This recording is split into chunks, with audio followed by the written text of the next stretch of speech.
नमस्कार, मैं अर्चना और आप देख रहे हैं हंगामा टाइम्स। हंगामा टाइम्स जिस तरह से आपको मानवीय भारत पार्टी जुड़ी खबरें दिखाता है, तो इस समय हम लोग उनके राष्ट्रीय कार्यालय में आए हुए हैं मुक्तेश्वर जी से बात करने के लिए। जिस तरह से उत्तर प्रदेश में उपचुनाव को लेकर हलचल है, वहीं दिल्ली में भी चुनाव है, तो वो क्या कहना चाहेंगे? सर, आपका बहुत बहुत स्वागत है। उत्तर प्रदेश के उपचुनाव पर मुझे कुछ नहीं कहना है, दिल्ली के उपचुनाव पर कुछ नहीं कहना है। क्योंकि उत्तर प्रदेश में जिसकी भी जीत होगी बेईमानी से होगी या जातिगत आधार पर होगी। दिल्ली में जिसकी भी जीत होगी एक निकम्मा कंटिन्यू कर जाएगा या दूसरा निकम्मा आ जाएगा। तो हम निकम्मों की बात आज नहीं करेंगे। जिस तरह से महाकुंभ को लेकर के क्या कहना चाहिए? जो लोग मर गए हैं, जो लोग घायल हुए हैं, उनके प्रति पूरी संवेदना है। और निकम्मी सरकार, निकम्मा विरोध पक्ष तो राजनीति कर सकता है। हम उन परिवारों से क्षमा मांगते हैं। देश का नागरिक होने के नाते, एक पार्टी के अध्यक्ष होने के नाते उन परिवारों को न केवल संवेदना देते हैं, अपितु अपने कुशासन पर, अपनी राजनीतिक व्यवस्था के लिए हम उन सब से माफी मांगते हैं। तो सर, क्या जिस तरह से ये जो हादसा हुआ, इतना बड़ा हादसा, वीआईपी दौरा चल रहा, आज भी जो है प्रधानमंत्री वहां पे स्नान करने के लिए गए हुए हैं, मौनी अमावस्या के दिन इतना बड़ा हादसा हो गया, जहां पे इतनी सारी मृत्यु, जितने लोग मरे हैं उनकी आशंका, वहीं पे सरकार के द्वारा 30 लोगों को दर्शाया गया है। और बहुत से लोग ऐसे सोशल मीडिया पे जिन्होंने वीडियो वायरल करे, तो उनके खिलाफ एक्शन लेने के लिए भी योगी सरकार ने कहा। इसके बारे में क्या कहेंगे? जनता को जागरूक नहीं किया जाएगा तो यही होगा। जनता को अंधविश्वासों में पाला जाएगा, दकियानूस बनाया जाएगा तो यही होगा। और कुशासन वाली सरकार होगी तो यही होगा। शंकराचार्य, धर्माचार्य राजनीति करेंगे तो यही होगा। राजनेता सुशासन का महत्व नहीं समझेंगे, संविधान की भावना नहीं समझेंगे, वैज्ञानिक सोच नहीं समझेंगे तो यही होगा। पहले तो मैं जनता को दोषी मानूंगा। अमृत मिल जाएगा उस गंदे पानी में नहाने से। गंगा जी हमारी धरोहर हैं, संगम हमारी धरोहर है, उसका हम सम्मान करेंगे। लेकिन उस संगम को हम सब ने मिलकर गंदा कर दिया है। वहां भीड़ जुटा रहे हो। आज आवश्यकता है पर्यावरण को स्वच्छ रखने की, वायु को, जल को स्वच्छ रखने के लिए। ये योगी और मोदी लोगों को बुला रहा है। लोगों को समझाना चाहिए, संगम के किनारे जाओ, प्रणाम करो गंगा मैया को, संगम का सत्कार करो और लौट जाओ। आप निमंत्रण दे रहे हो, वीआईपी ला रहे हो। कितनी गलतियां हैं, एक गिनाऊं? निकम्मेपन की हद हो गई और हमारे लोग मारे गए, उस पर भी राजनीति हो रही है।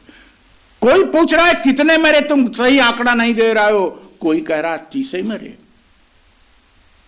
एक भी क्यों मरा? कुचल के क्यों मरा?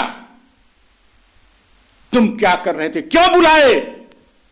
और जनता को मैं कहता हूं, अपनी आंख खोल लो।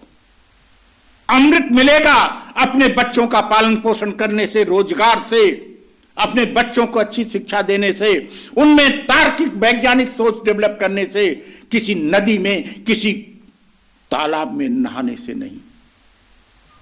तुम अमृत लेने गए थे और तुम अमृत बांट रहे थे। ये हम जनता हैं, हम भी दोषी हैं। हम राजनेता हैं, इस नाते भी दोषी हैं।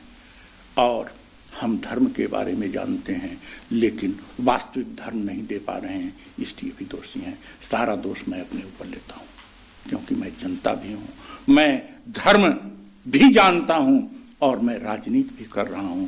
और तीनों जगह से गलतियां हुई हैं, और तीनों जगह से गलतियां हुई हैं तो तीनों का सदस्य होने के नाते मैं उन परिवारों से एक बार पुनः माफी मांगता हूं। नहीं सर, चलिए ये तो बात सही है कि आप माफ़ी मांग रहे हैं, लेकिन ये जो सोशल मीडिया के द्वारा जैसे कुछ समाचार जनता के सामने आए, लोगों ने बताया जैसे सरकार के द्वारा आंकड़े छुपाए जा रहे हैं, 30 लोगों को बताया गया, लेकिन कुछ लोग बता रहे हैं कि 100, 200, 300 उससे ज़्यादा लोगों, क्योंकि जो कि आप जिस घाट पे देखिए वहाँ पे बहुत सारे लोग ऐसे आपको रोते बिलखते हुए मिलेंगे जिनके एक घर से 4-4, 5-5 लोग खोए हुए हैं, और खोया पाया सूचना केंद्र में जाने के बावजूद भी। अरे अर्चना जी, आंकड़े आज से छिपाए जा रहे हैं। मृतकों के आंकड़े अंग्रेजों के जमाने से छिपाए जा रहे हैं।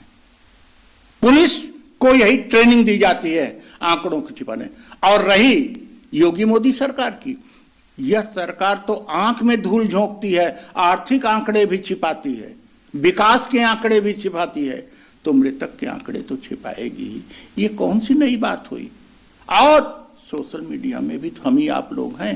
आपको सपा अच्छी लगती है, योगी के विरोध का आपने वीडियो बना दिया। आपको बीजेपी अच्छी लगती है, योगी के पक्ष में वीडियो बना दिया। तो ये भी कहा जा रहा है कि सपा के लोगों ने ये सब चीज भड़क मचाई। अरे सपा कौन दूध की धुली है? सपा क्यों नाम लेती है निकम्मों का? वो इतना निकम्मा ना होता तो योगी जैसा बड़ा निकम्मा आता। उसने शिक्षा और कानून व्यवस्था को ठीक किया होता तो ये आता मठाधीश और मठ यहां चलाता, और धर्माचार्य वहां गुंडाई करते। धर्माचार्य गुंडाई कर रहे हैं, शंकराचार्य हमारा गुंडा हो गया है, हमारा राजनेता मठाधीश बन के घूम रहा है। क्या बतावें? वीआईपी कल्चर पर रोक थी समिति की रिपोर्ट के अनुसार कि कुंभ में वीआईपी नहीं नहाने जाएगा, और वीआईपी को तुम रोज निमंत्रण दे रहे हो। किसको कहूं मैं? महामहिम राष्ट्रपति को कहूं कि माननीय प्रधानमंत्री को कहूं कि माननीय लीडर ऑफ अपोजिशन को कहूं कि किसी पार्टी को कहूं? हम अपने को कहेंगे। हमारी जनता को समझना पड़ेगा, और जनता को इन धर्माचार्यों को उखाड़ फेंकना पड़ेगा। तुमको वेदांत आता नहीं, तुमको कुरान आता नहीं, मठाधीश बने बैठे हो। तुमको इन नेताओं को उखाड़ फेंकना होगा। तुमको, तुम्हारे अंदर कल्याण की भावना नहीं है, तुम राजनीति करने चले हो, झूठ पर झूठ। जनता को समझना पड़ेगा। कृपया मेरी तरफ से आप जनता को समझाइए कि प्रजातंत्र में, लोकतंत्र में कुंजी तुम्हारे हाथ में है। तुम अगर कुछ भी हो रहा है तो दोषी तुम हो, क्योंकि कुंजी तो तुम ही हो। हाल ही में बजट आया, बजट पर क्या कहेंगे आप? बजट जैसे आता है वैसे आ रहा है। एक बजट को 20 साल पहले ये माना गया, बजट गवर्नमेंट की एक दृष्टि हुआ करती है, लेकिन आज बजट फिर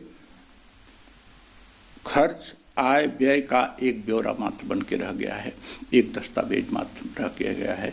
इसमें कोई विजन नहीं है। तो कैसा, आपको क्या लगता है बजट जनता के नजरिए से सही है कि क्या है? क्या बजट से कोई पत्रकार बता सकता है कि इस बजट से इस चीज की बू आ रही है? स्वास्थ्य की, या अच्छी शिक्षा की, या नैतिकता की, या जागरूकता की?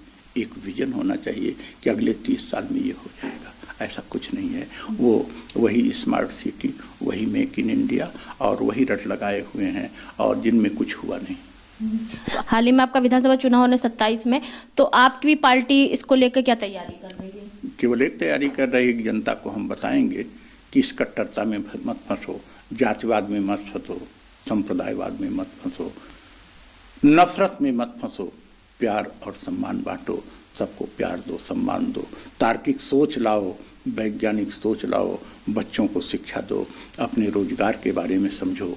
ये कांवरिया लेके चलने से और नदियों में स्नान करने से, चाहे गंगा मैया ही क्यों न हो, आपका कल्याण होने वाला नहीं है। तो फिर से भाई एक सवाल रहेगा आपसे हमारा कि इतनी बड़ी बड़ी पार्टियां हैं, जहां पे आम पार्टी, बीजेपी पार्टी जो कि आज की राष्ट्रीय पार्टी एक हिसाब से बन गई है, एकदम से जगह जगह पे आपको बीजेपी नजर आएगी, कांग्रेस भी है, सपा भी है, तो 27 में जो आपका विधानसभा चुनाव है, तो कैसे क्या किसको टक्कर देंगे आप? जनता इंतजार कर रही है। कितने निकम्मे हैं किसी को चुनना है? जनता इंतजार कर रही है कोई काम करने वाला आवे, कोई ऐसा आवे जिसके आचरण में और कार्य में कोई अंतर न हो। हमारी पार्टी के लोग, हमारे कार्यकर्ता, हमारी पार्टी पूरी तरह से इंसानियत के राह पर ऐसा करके दिखाएगी और बड़ी पार्टियां देखते देखते धूल धूसरित हो जाएंगी। हम बड़ी पार्टी बनने का स्वप्न तो नहीं देखते, लेकिन जनता का कल्याण अवश्य करेंगे। तो ये थे हमारे साथ में मानवीय भारत पार्टी के राष्ट्रीय अध्यक्ष, जिनसे हमने बजट के मुद्दे, साथ में कुंभ के मुद्दे को लेकर बात करी, और साथ में हाल ही में जो उपचुनाव हो रहा है उत्तर प्रदेश, दिल्ली में चुनाव हो रहा है, उनको भी लेके बात करी, और साथ में जो 27 में आपका विधानसभा चुनाव होगा तो उसके लिए भी हमने उनसे बात करी, जिन्होंने बताया कि समय आने पर उनकी पार्टी एक बड़ी पार्टी के रूप में उभर कर जनता के सामने आएगी और उनका जो मुद्दे रहेंगे वो मानवता और मानवीय से भारत पार्टी से जुड़े हुए मुद्दे रहेंगे। तो ऐसे हम आपको दिखाते रहेंगे कि उत्तर प्रदेश की राजधानी लखनऊ में क्या खास हो रहा है। तो इसी के साथ मैं अर्चना आपसे जानना चाहूंगी। धन्यवाद, बने रहिएगा हंगामा टाइम न्यूज चैनल के साथ। हंगामा टाइम्स की तमाम खबरों को देखने के लिए हंगामा टाइम्स को सब्सक्राइब कर लीजिए और बेल आइकन दबा लीजिए। अगर आपको ये वीडियो अच्छा लगा हो तो लाइक बटन प्रेस कर अपनी प्रतिक्रिया हमारे कमेंट बॉक्स में देना मत भूलें।